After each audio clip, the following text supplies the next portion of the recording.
Back to market on close. Tomorrow we'll begin to see earnings from some key retailers, starting with the Home Depot.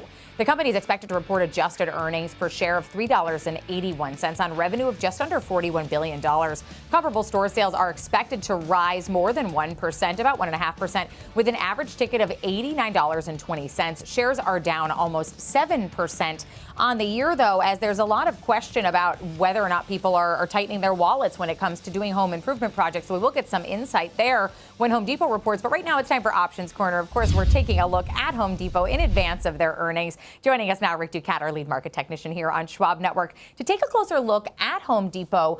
I mentioned Home Depot down on the year, underperforming the market more broadly. But as we take a look at it, and how it really stacks up against the markets, but also some of its primary competitors, how is it faring?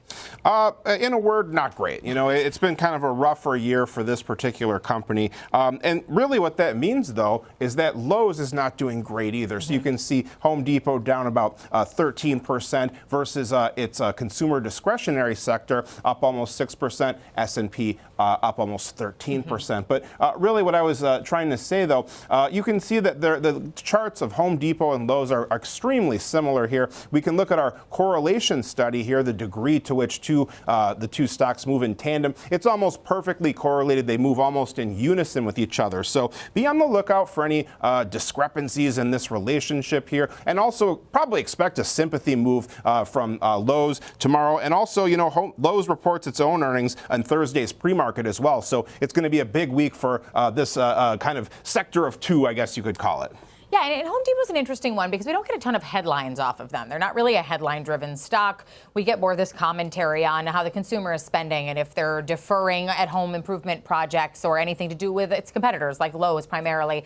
But it's when we look at their own chart, as far as the technicals go for Home Depot coming into their earnings, what are they indicating to us? Well, falling wedge-type price activity here where we have two trend lines converging toward each other, both pointing downward.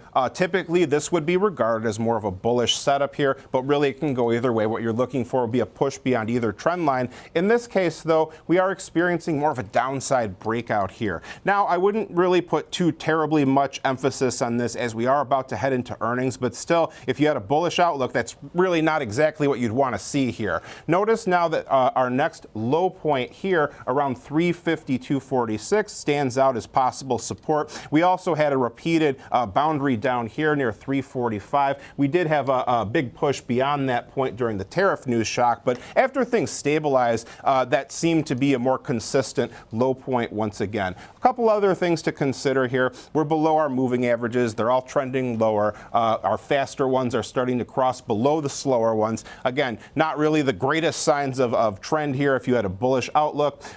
Also, typically momentum slows as we head into earnings. In this case, it's picking up more to the downside. We have crossed into the oversold area, the threshold of 30. So looking like more of a setup of weakness as we go into this earnings event, kind of matching what we've seen from the news and analyst coverage lately. And on the analyst coverage front, is it sort of matching what the technicals might be indicating to us? Yeah, once again, not the greatest coverage here. Stifel downgraded Home Depot on the 14th. They cut their price target to 370 from 440. We also saw several other price target cuts from Wells Fargo, JP Morgan, Gordon Haskett, and several others this month. Mostly they kept buy ratings, though. So overall, it seems like the picture long-term still seems more positive, but in the shorter term, this could be a rough one. Yeah, certainly. As in terms of the options activity that we're seeing, I can't imagine that they're a hotly traded name. But did we see any sort of uptick in the options activity because we are coming up to an earnings event? Yeah, the sizzle is a little bit higher, so that it's about 2.3 versus 2.9, versus the 5-day moving average of options volume here. 25 days out until December 19th, a 7.5% move is what the options market's looking for.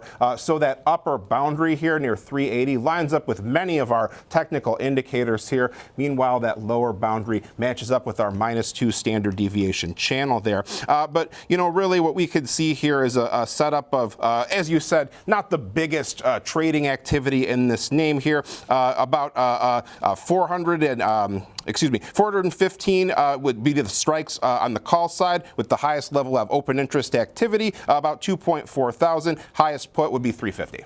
All right, right now trading at 357.51 in advance of their earnings tomorrow morning. I want to thank Rick Ducat, our lead market technician, for breaking all of that down for us on Home Depot for Options Corner.